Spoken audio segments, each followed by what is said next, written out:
বিএনপির ভারপ্রাপ্ত চেয়ারম্যান তারেক রহমান নিজের ভেরিফাইড ফেসবুক পেজে এক পোস্টে লিখেন, ৫ আগস্ট ফ্যাসিবাদী সরকারের পতনের পর গণমাধ্যম কিছুটা স্বাধীনতা পেলেও এখনও পুরোপুরি মুক্ত হতে পারেনি। দীর্ঘ পোস্টে ১৯৭৫ সালের ১৬ জুনকে বাংলাদেশের ইতিহাসে এক কালো দিবস হিসেবে আখ্যা দিয়েছেন তিনি।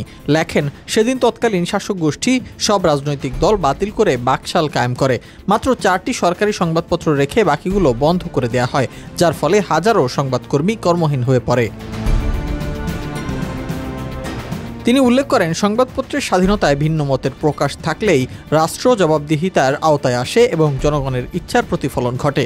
কিন্তু স্বাধীনতার পর যারা ক্ষমতায় আসে তারা জনগণের সেই আশা আকাঙ্ক্ষার সঙ্গে বিশ্বাসঘাতকতা করে একদলীয় শাসন চালু করে। এর বিরুদ্ধে রুখে দাঁড়িয়ে শহীদ রাষ্ট্রপতি জিয়াউর রহমান বহুদলীয় গণতন্ত্রের পুনঃপ্রতিষ্ঠা করেন এবং সংবাদপত্রের স্বাধীনতা ফিরিয়ে দেন।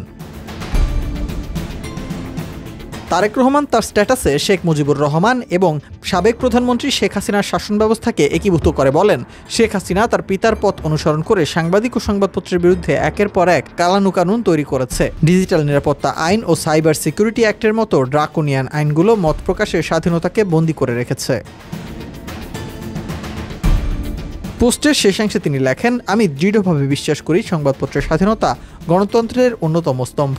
একটি টেকসই ও সুরক্ষিত গণতন্ত্র প্রতিষ্ঠা করতে হলে সংবাদপত্রের স্বাধীনতা নিশ্চিত করতেই হবে।